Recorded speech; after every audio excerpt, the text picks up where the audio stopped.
Back to the Von Braun Civic Center in Huntsville, Alabama. The ABC Bud Light Masters. We are in our semifinal match as Jason Queen is getting set to face Bobby Fleetwood. Earl, every player that has come out, lower qualifying player, is elected to start the match. What do you think the reason for that is? Well, that's a good question, Mike, because you know, we have a commercial break after 3.5 frames. You'd think that they'd want to get 4 frames in, or apply pressure and sit on the bench and make the other guy make that tough shot under pressure. Maybe Jason is that confident, and maybe the other players have been that confident they feel they can make that great shot when they have to in the 10th frame. Queen with an opening strike. 23 years old from Decatur, Illinois. Oh, there's bowling historian Joe Taylor. Manages the lanes at the White House. Was able to take the White House tour with him. Not the one that waved, the guy behind the girl, right? Yes, the one in the red. All right. Took his White House tour, saw the bowling lanes in the old executive office building. He's got 1,000 stories about bowling and people in the White House. It's good to see him here in Huntsville. Was he there with Nixon when he was bowling? Yes, he was. I got to see Richard Nixon's bowling ball. Well, a tough start here for Mr. Fleetwood, the solid 7. And the players, if you are really, really watching closely at home, and we've got some great camera angles from behind the lanes for you, you'll watch them kind of parallel in. And what I mean by that, they'll move their feet slightly to the left as the lanes change. Not on this spare shot, I don't mean that, but on their strike ball, you'll see them moving their feet to the left and their target to the left also. So you'll see them gradually working their way closer to the 4th arrow from starting out between the 2nd and 3rd. They'll gradually work their way in, so they're playing almost near the 4th arrow. And they're moving the feet at the same number of boards they're moving their target. And the reason is they're following the oil line. They're chasing the oil line so that they can get good skid, get the ball down the lane quite easily with the oil in the middle of the lane, and then get the back end that they want to make the ball strike. Now watch this ball. It'll be somewhere between 3rd and 4th arrow if you watch really close. Right around the 16, 15 board, and the ball went high. Now see, he's going to have to make that move that I was talking about. He's going to have to continue to move left with his feet and his target. And I think when Jason gets up, when there's a look at someone that's really important to all of us. Roger Dalkin, the Assistant Executive Director for the American Bowling Congress. And a nice guy. Get to bowl with him in our office league. Is he a good bowler? Yes, I know he is. I know he is. Former World Cup winner. Yeah, I've seen Roger throw it. He can roll it pretty good. Got a break here. Left only the 3-pin, a pretty easy spare. Just doesn't want to get careless.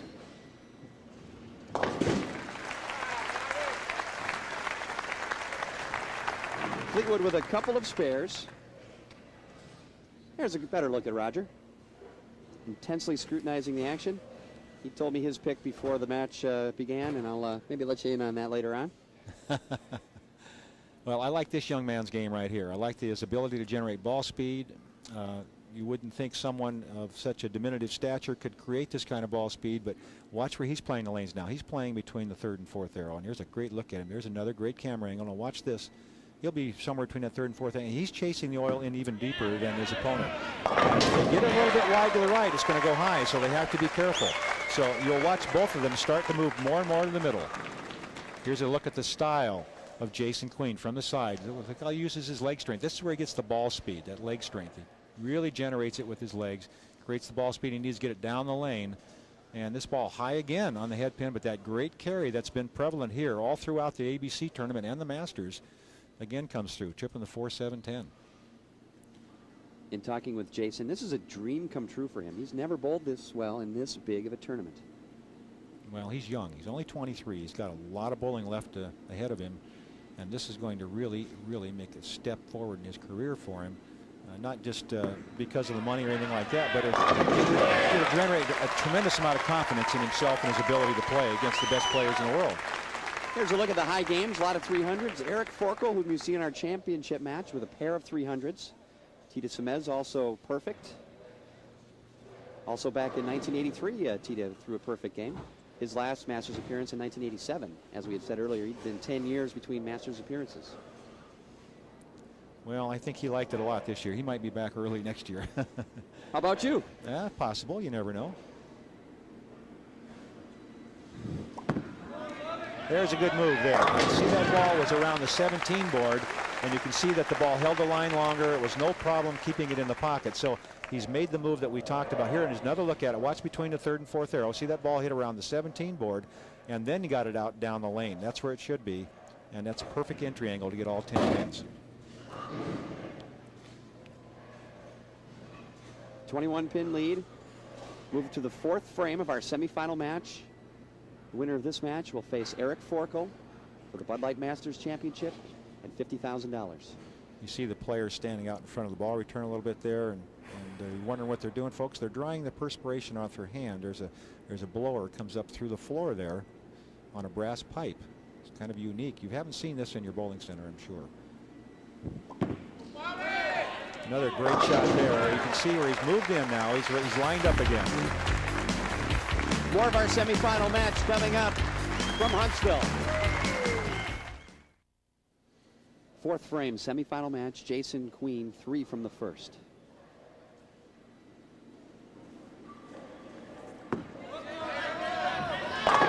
Four strikes in a row, and Queen has been solid, Earl.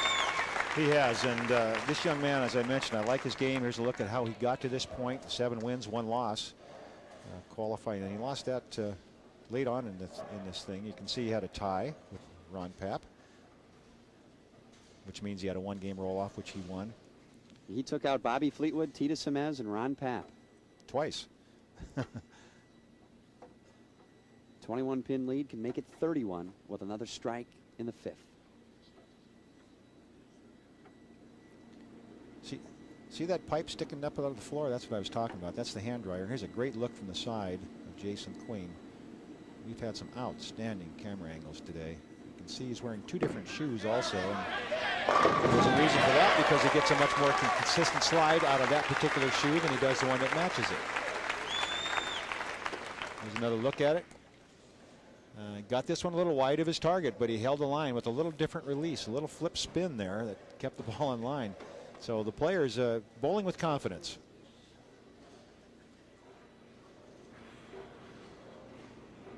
Bobby Fleetwood defeating Ron Papp. 246, 203 to get to this point. He is on 2 in a row and needs a 3rd.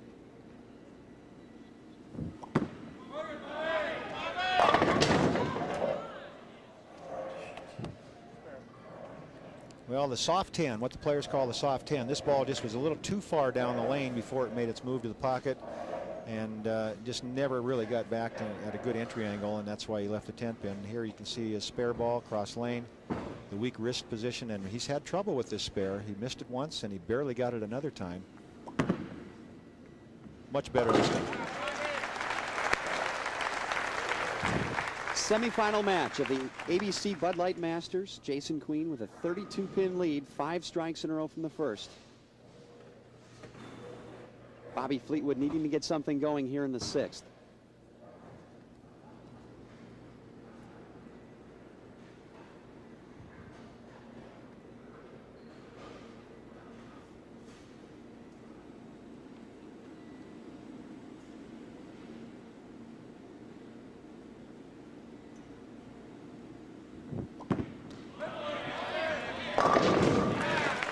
Much better shot there. That ball flipped a little earlier. By that I mean it went into the roll a little earlier and held the pocket line very well, and that's the difference between that weak 10 and the solid strike. Well, Bob Fleetwood started that first game against Tita Semez with 9 in a row, and here he's getting a look at what it feels like from Jason Queen. Making it only his first match play appearance in 3 ABC Masters. What's the difference in the 3-game style of match play as the normal 1-game match play on the PBA Tour? You feel like there's not so much luck involved. You feel like in 1 game anybody can beat anyone, but in 3 games it takes some lane adjustments to make, and you've got to move as your lanes change and make your adaptions. I think it's a more skillful player tends to win a 3-game match than a 1-game match. You might say that kind of the cream comes to the top in a 3-game match. That's what we used to like about the Masters. You see the Trip 4 again when it was a 4-game format. It's been shortened because of time problems that the ABC has had over the years with slow play, and I'm not embarrassed to say that the players have gotten slower and slower, unfortunately, and we would like to see a little faster play out of the players, but the concentration level, they feel they need this much time.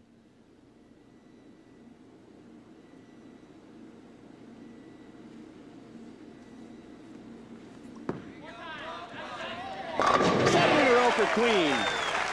We'll be back with the conclusion of our semifinal match right after this. Semifinal match, Bobby Fleetwood needing to cut the lead to 42 pins with a strike. Well, he's running out of frames, Mike, and even at that, he still has room because found the mark again. Jason Queen, in watching him in his matches, tended to get into trouble later on in the match. For example, in the 9th and 10th frames, even though he did come through and win, he did tend to get in trouble. He tended to let his opponent back into the match. Whether he would do that in this one-game match remains to be seen, but in the 3-game matches, it was like he'd lose his concentration or something. His opponent would get back in, and then Jason would come right back and take the victory. All right, Fleetwood up in the 8th with a chance to strike and cut the lead to 32. Put some pressure on Queen.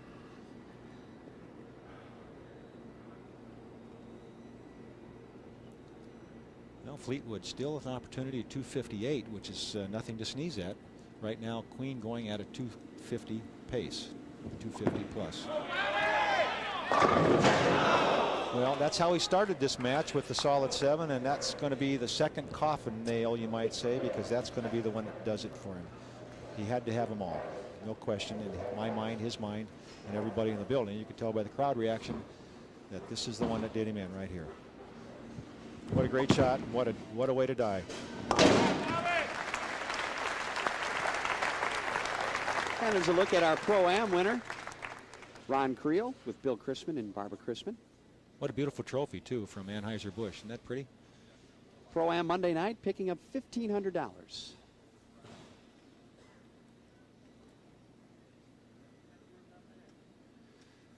Well, for 8 in a row here, remember the $10,000 bonus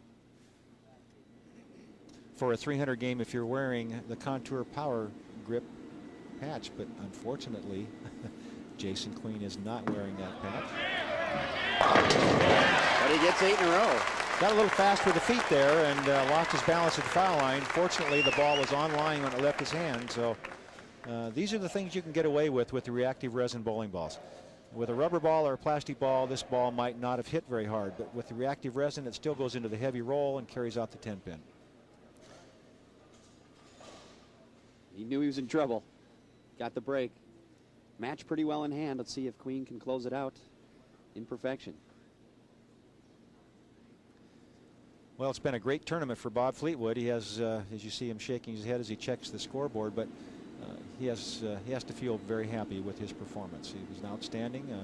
First time on television, he came through very well. Started the tournament with 9 in a row. His opening match against a great champion of his own right, Tita Semez. 9 in a row for Queen. He'll go to the 10th with a shot at 300. And now Fleetwood in the same position he put Semez in. Just let me get done, get out of the way, and see if Jason can get his 300. You too can be part of this, Masters. If you've got a 190 average or better, men or women, come on out here and get involved, because this is a great tournament.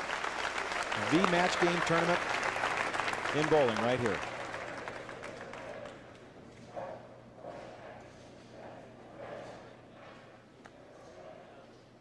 Fleetwood can still go off the sheet for 237. Not a bad game, but he might lose by 63 pins with 237. That's the only problem. All the players are wearing a microphone, and we're hoping that one of them might say something entertaining. You can hear Fleetwood expelling a bit of air, perhaps the pressure of this match along with it. Four-step approach, kind of a unique style. Very short steps for such a tall guy, and he hits the foul line very hard. By that I mean he really pushes into the foul line and pulls the ball through. Good style, but it takes some body strength to be successful with that style. He's disappointed, but you can see the smile on his face. I finished 3rd in the Masters. And a nice paycheck, Mike. 3rd place. Hey, 3rd place will net him $20,700.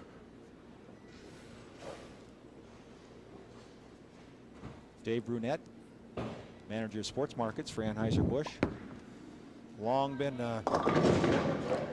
Anheuser-Busch, Budweiser has long been a staunch supporter of bowling, and we really appreciate that, especially here at the ABC Masters Championships. All right, we'll set the stage here. Queen will face Eric Forkel in our championship match. And Eric Forkel down there probably is saying, boy, I'm glad he's doing that this game and not the next one.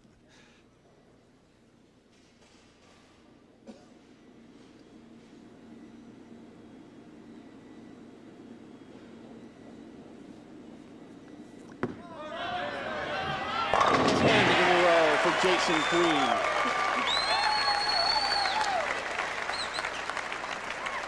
He's really got this crowd excited. Everybody, you can see the huge crowd here at the Von Braun Center, and I'll tell you, they're involved. A lot of smiles, a lot of people just really hoping to get a chance to see something maybe they've never seen before, a 300 game.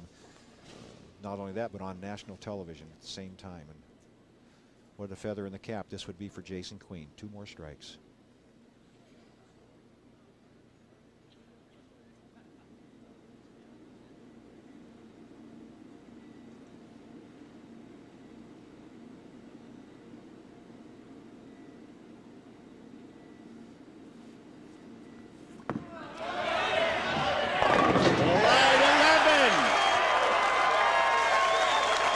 Got fast with the feet, got the ball in the oil, and didn't get much on it, but it reacted and it carried the wall shot. Again, going back to how good the carry was here throughout the tournament. Get the ball in the pocket area, you've got a good chance to throw the strike, and that's what Jason Queen is doing. The most important thing, get the ball in the pocket. You've got a good chance for 300. One more ball. Could shoot 300. Could cost him $10,000. Well, it didn't cost him anything because he never had it, but it was an opportunity to get 10,000, that's for sure. From Don Heimbigner from Contour Power Grips. He was ready with the check. All right, for 300.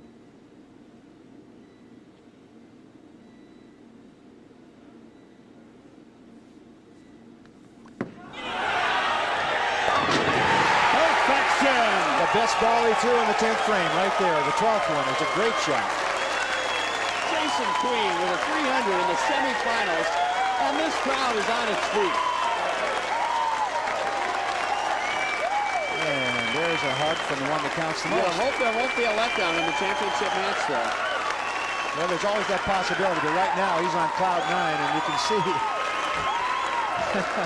Jason is really thrilled. Perfect game, the 300 game.